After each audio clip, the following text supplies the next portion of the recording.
Comscore नुसार आता isakal.com आहे देशातील नंबर 1 ची मराठी न्यूज वेबसाईट। प्रत्येक अपडेटसाठी isakal.com ला नक्की भेट द्या। राऊतसाहेब, धनंजय मुंडे यांना अखेर मंत्रिपदाचा राजीनामा काल द्यावा लागला। हे जरी असलं तरी अशीही माहिती मिळते की मुख्यमंत्री देवेंद्र फडणवीस यांनी धनंजय मुंडे यांना दम भरला, कारण ते राजीनामा देण्यास तयार नव्हते। राज्यपालांकडे पत्र पाठवून तुमची हकालपट्टी केली जाईल असा दम भरल्यानंतर त्यांनी राजीनामा दिला। पण आता प्रश्न इतकाच आहे, मुख्यमंत्र्यांनी त्यांच्या सरकारची प्रतिष्ठा आणि प्रतिमा वाचवण्यासाठी उचललेलं हे पाऊल आहे। खरं म्हणजे धनंजय मुंडे यांना मंत्रिपदाची शपथ देणं हाच एक अपराध आहे। बीडमध्ये हा सगळा गदारोळ सुरू असताना, खून अशा प्रकारे पडलेला असताना आणि त्या खुनाचे शिंतोडे मुंडे यांच्यावर उडालेले असताना अजित पवारांनी त्यांना मंत्रिमंडळात घेणं, त्यानंतर देवेंद्र फडणवीस आणि मंत्रिमंडळातली यादी राज्यपालांना पाठवणं आणि त्यांना शपथ देणं, इथूनच एका अपराधाला सुरुवात होते। पॉलिटिकल क्राईम इथून सुरुवात होते। तुम्ही त्या क्षणीच त्यांना थांबवायला हवं होतं, म्हणजे ही नामुष्की ओढवली नसती। तुम्ही छगन भुजबळला थांबवलंत ना, काय कारण आहे मला माहित नाही।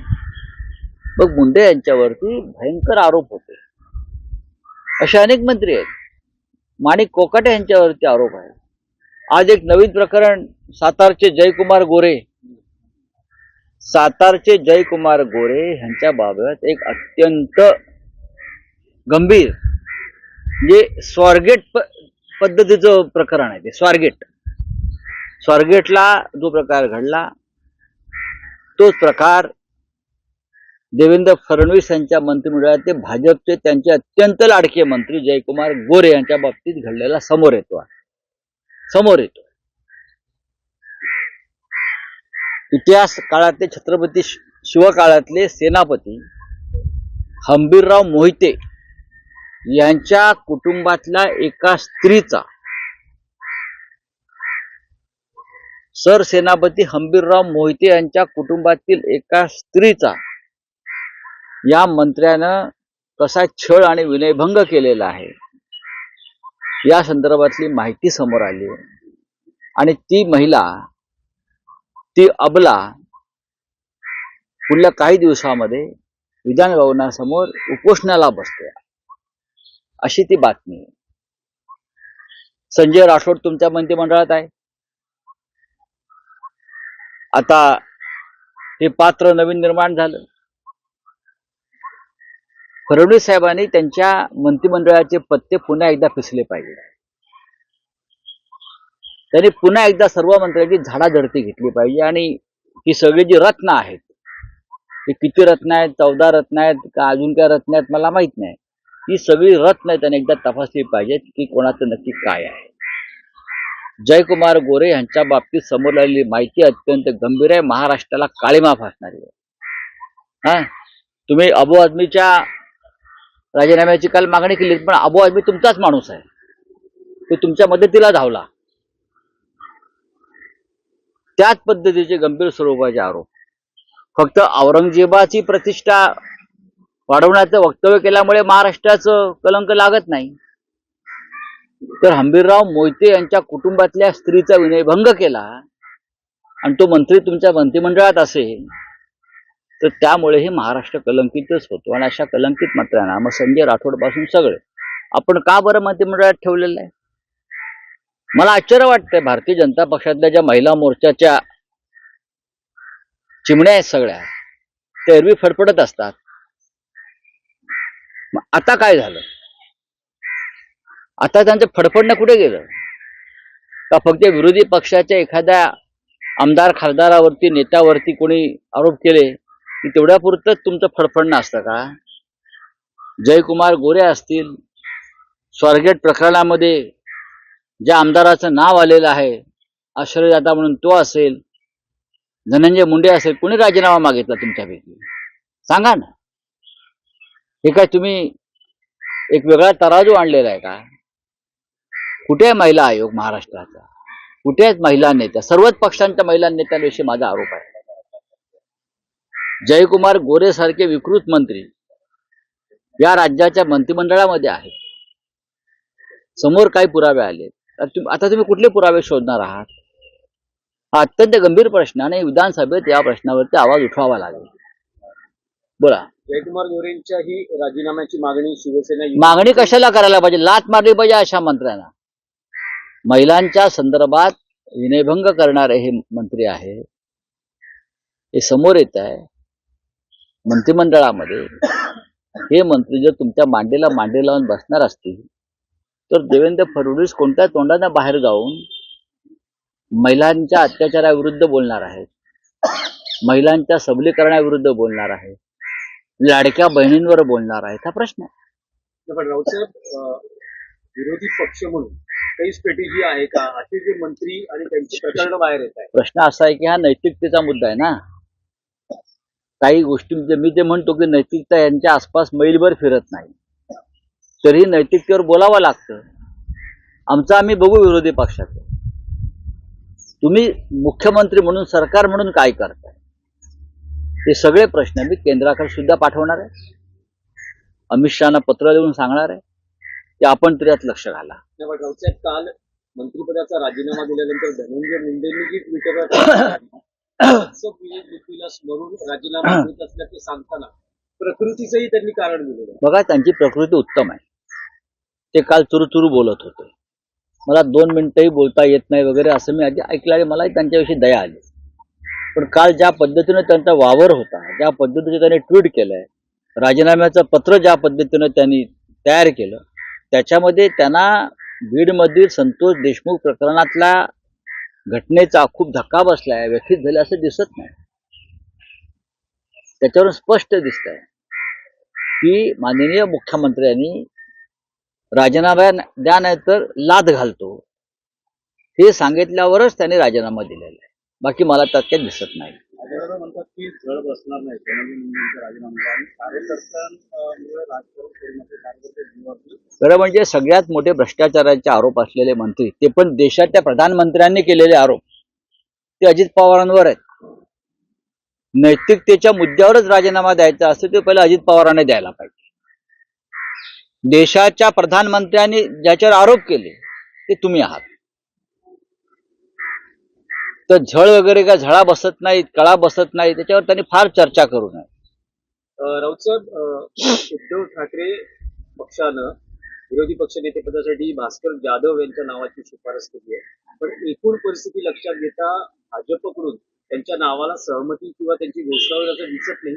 कारण महाविकास आघाडी सरकारमध्ये किंवा तालिका अध्यक्ष म्हणून भास्कर जाधव होते त्यावेळेस भाजप आमदारांचं निलंबन असेल, पंतप्रधानांची नक्कल करणं असेल, अशा अनेक गोष्टी झालेल्या आहेत. त्यामुळे अच्छा, हे लोक देशाच्या संविधानात आणि लोकशाहीमध्ये असे काही नियम दिलेत का की अभिव्यक्ती स्वातंत्र्य जे आहे भाषणासंदर्भात, बोलण्यासंदर्भात, त्याचा परखड वापर करणाऱ्यांना पद द्यायची नाही? असं असेल तर मला सांगावं. आम्ही नियम आणि संविधानाच्या तरतुदीनुसार विरोधी पक्षनेतेपद मागितलेलं आहे. आता त्यात विधानसभा अध्यक्षांच्या खुर्चीवर ते असे व्यक्ती बसलेले आहेत ज्यांनी गेल्या 3 वर्षात संविधानाचं अजिबात पालन केलेलं नाही. त्यांनी संविधानातील 10व्या शेड्यूलचं पालन केलेलं नाही. त्यांनी चुकीचे निर्णय दिलेले आहेत. त्यांनी राजकीय निर्णय भूमिका घेतलेल्या आहेत. मग त्यांना कसं काय तुम्ही त्यांच्या पदावर बसू दिलं? हा एक चर्चेचा विषय आहे. माननीय उद्धव साहेबांनी एका योग्य व्यक्तीची, लढाऊ झुंजार व्यक्तीची निवड विरोधी पक्ष नेतेपदासाठी केलेली आहे. आता सरकार या देशाचं संविधान आणि लोकशाहीची किती बूज राखते आहे. डॉक्टर बाबासाहेब आंबेडकरांच्या महाराष्ट्रामध्ये सरकार काय निर्णय घेत आहे याच्याकडे संपूर्ण देशाचं लक्ष लागून राहिलेलं आहे. पण विधानसभेच्या विरोधी पक्षनेतेपदासाठी शिवसेना युतीनं आपला उमेदवार दिल्यानंतर काँग्रेसनं मागणी केलेली आहे की विधान परिषदेचं विरोधी पक्षनेतेपद त्यांना मिळावं. आम्ही महाविकास आघाडीमध्ये आहोत. अनेक विषयांवर चर्चा होत असते. आम्ही 3 पक्ष एकत्र बसून चर्चा करतो. काल सुद्धा विधिमंडळामध्ये म्हणजे विधानसभेत माननीय उद्धव ठाकरे साहेब होते, त्यांच्याशी तिन्ही पक्षाच्या प्रमुख नेत्यांनी चर्चा केलेली आहे. त्यात जयंतराव पाटील सुद्धा होते. पण असंही सांगितलं जातं किंवा काँग्रेसकडून अशी माहिती येते की अडीच वर्षासाठी विधानसभेचे असं- विरोधी पक्षनेते पद नाही, वाटून घ्यावं आणि एनसीपी कडे हे विरोधी पक्षनेते पद 2.5 वर्षासाठी येईल. अशी कोणतीही मागणी कोणाकडूनही झालेली नाही, हे मी ठामपणे सांगतो. आमचं संख्याबळ तिघांचे मिळून नक्कीच यावेळेला कमी आहे. ते कमी करण्यात आलं. त्याच्यामुळे आम्ही प्रत्येक पाऊल, विधिमंडळाची प्रत्येक निवडणूक आणि प्रत्येक नेमणूक ही 3 पक्षाच्या सहमतीनेच करतो. विधिमंडळातली निवडणूक म्हणाल तर आता विधान परिषदेच्या निवडणुका घोषित झालेल्या आहेत. 5 जागांसाठी निवडणूक होते आहे. अशा वेळेस महाविकास आघाडीचा एक आमदार सहज निवडून येऊ शकतो अशी परिस्थिती आहे. तर त्यावेळेस कोणता पक्ष ही अच्छा. संधी घेईल? नाही, असं आता कसं काय मी तुम्हाला सांगतो. 3 पक्ष एकत्र बसतील आणि नक्की निर्णय घेतील. आणि निर्णय घेण्यामध्ये आम्हाला कोणती अडचण नाही. मग काँग्रेस पक्षाचे दिल्लीतला हायकमांड असेल, माननीय शरद पवार राष्ट्रवादी काँग्रेसचं इकडलं पूर्ण हायकमांड असेल, आमचा एकमेकात संवाद आहे. चला, ते काही करू शकतो. चला, देखिए वो बहाना है, वो बहाना. उनकी तबीयत एकदम ठीक ठाक. आपने कल देखा होगा पोपट कैसा बोल रहा था. हाँ, बात ऐसी है, उनको बर्खास्त करने का निर्णय हो गया था. मुख्यमंत्री देवेंद्र जी फडणवीस ने उनको बुलाकर कहा, अगर आप इस्तीफा नहीं देते हैं तो मुझे आपको बर्खास्त करना पड़ेगा. तो उनको सामने कोई विकल्प नहीं था और उसने इस्तीफा दे दिया. सबसे पहले बात है कि उसको मंत्री पद की शपथ देना ही एक बहुत बड़ी गलती और भूल थी. योगी आदित्यनाथ कह रहे हैं कि जो भी उनको लेकर अपोजिशन कह रहा है मिस इन्फॉर्मेशन और अफवाह के साथ. बात ऐसी है, महाकुंभ खत्म हो गया है. अब उसके ऊपर चर्चा करना ठीक नहीं है. कुछ इतनी बड़ी जो व्यवस्था होती है, आयोजन होता है, उसमें इस प्रकार के एक्सीडेंट पहले हुए हैं. हमने उसके ऊपर आवाज भी उठाया है. आपने जो आंकड़े छुपाए हैं उस बारे में हमने आवाज उठाया है. अब महाकुंभ खत्म हो गया, उसके बारे में चर्चा करना ठीक नहीं है. राव साहब, हाल ही के दिनों में चर्चा देखिए, का विषय है क्या पंतप्रधान नरेंद्र मोदी जो गिर के जंगलों में गए. कल वो मतलब जो फोटोज आए हैं सामने, अच्छी बात है. जामनगर के मजा ले रहे हैं प्रधानमंत्री जी, मजा ले रहे हैं, रिटायरमेंट लाइफ जी रहे हैं. आदमी जब रिटायरमेंट की तरफ जाता है तो इस प्रकार के मजे लेते हैं, घूमते हैं, फिरते हैं, खाते हैं. लेकिन खासकर शेरों के साथ जो उनकी तस्वीरें आई हाँ हैं, हाँ हाँ, शेरों के शावकों को भी उन्होंने दूध पिलाया. अपनी मतलब जो बोतल वो बच्चे जो हैं. सब दिख रहा है फोटो सेशन. बच्चों को खिलाना उनका शौक है, शेरों के बच्चों को, क्योंकि वो काटते नहीं ना. असली शेर जो है उनसे डरते हैं ये सब लोग. जैसे शिवसेना से डरते हैं तो हमको तोड़ दिया. हम भी टाइगर है, वाघ है, शेर है, तो सत्ता का दुरुपयोग करके हमको कमजोर करने की कोशिश है. असली शेरों से ये लोग डरते हैं. और बाकी वो छोड़े हुए जंगल में पाले हुए जो होते हैं उनसे मौज मजा करते हैं और फोटो निकालते हैं. करने दो, बोलो ना, रिटायरमेंट लाइफ है, जी रहे हैं प्रधानमंत्री जी. राव साहेब, हेच मराठीमध्ये आहोत की राव साहेब ज्या पद्धतीने पंतप्रधान नरेंद्र मोदी हाँ, यांचे अबू हाशिम ने जो बयान दिया था औरंगजेब को लेकर, अब उन्होंने वापस चल दिया. देखिए, औरंगजेब का बारे में जो बयान दिया था वो किसी को मदद करने के लिए दिया था. भारतीय जनता पार्टी कल विधानसभा में संकट में थी. धनंजय मुंडे के ऊपर प्रतिपक्ष विपक्ष हमला करने वाला था, हमलावर हुआ था. तो उनसे ध्यान भटकाने के लिए बीजेपी की तरफ से एक आदेश आ गया अबू भाई को, कुछ ऐसा स्टेटमेंट दे दो कि हम भी हंगामा करेंगे, हम भी भाषण करेंगे और पूरा माहौल बिगड़ जाएगा. तो औरंगजेब के ऊपर भाषण दे दिया और पूरा हंगामा कल हो गया उधर. इस्तीफा दे दो, इस्तीफा दे दो. धनंजय मुंडे के बारे में चर्चा नहीं हो गई. अबू आजमी या ओवैसी साहब इस प्रकार की हरकतें हमेशा करते हैं. राव साहेब, हेच मराठी दवा होतं. बोला. पंतप्रधान नरेंद्र मोदी यांची गेल्या 2 ते 3 दिवसांपासून प्रत्येक वृत्तपत्रात जे फोटो येत आहेत, त्यांनी गिरचं अभयारण्य त्यात त्यांनी फोटोग्राफी केली, सिंहाचे फोटो काढले. काल ते जामनगर तिथल्या वंतारामध्ये गेले. तिथेही सिंहांबरोबर फोटो सेशन, छाव्यांना त्यांनी बाटलीने दूध पाजलं ते फोटो, असं एकूण जे सगळं फोटो दिसले, काय सांगाल की त्या फोटोवर प्रधानमंत्री मौज करतायत. प्रधानमंत्री जीवनाचा आनंद लुटतायत. प्रधानमंत्री एका वेगळ्या भूमिकेत शिरलेले आहे. देशाची अर्थव्यवस्था पूर्ण कोलमडलेली आहे. शेअर बाजार जवळजवळ 80 लाख कोटीने लुडकलेला आहे आणि अनेक मध्यमवर्गीय त्याच्यामध्ये जमीनदोस्त झालेले आहे. रुपया जवळजवळ मरण पावलेला आहे डॉलरच्या समोर. महागाई, बेरोजगारीला अंत नाही. आणि आमचे प्रधानमंत्री हे अशा प्रकारे सुंदर मजा मारतायत, मजा करतायत, आनंद घेतायत. माणूस निवृत्तीकडे झुकला की अशा प्रकारचा आनंद घेण्याची, मौज घेण्याची वृत्ती वाढते.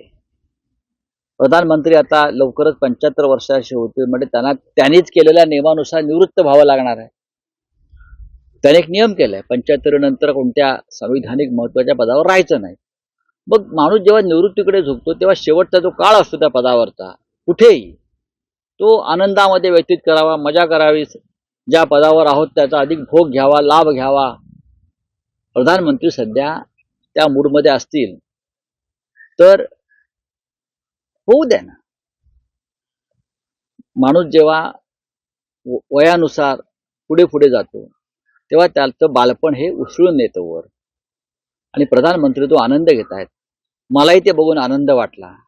कोणीतरी आमचे काका, मामा, आजोबा हे आनंद घेताना दिसत आहेत. बरं ठीक आहे, बाहेर जनता रडते आहे, आक्रोश करते आहे. सिंहांबरोबर बघा, वाघाबरोबर त्यांचे काही फोटो आहेत. वाघाची पिल्लं आहेत, सिंहाची पिल्लं आहेत.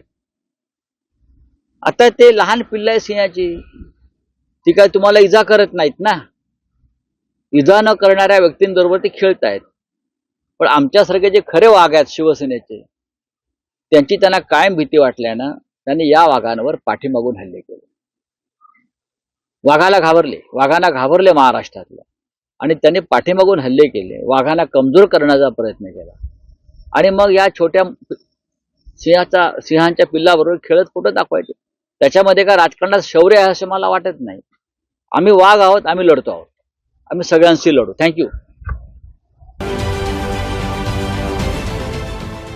देश विदेशातील प्रत्येक घडामोडींचे लाईव्ह अपडेट मिळवण्यासाठी आता साम टीव्हीच्या सर्व सोशल मीडिया प्लॅटफॉर्मला लाईक, फॉलो आणि सबस्क्राईब करा.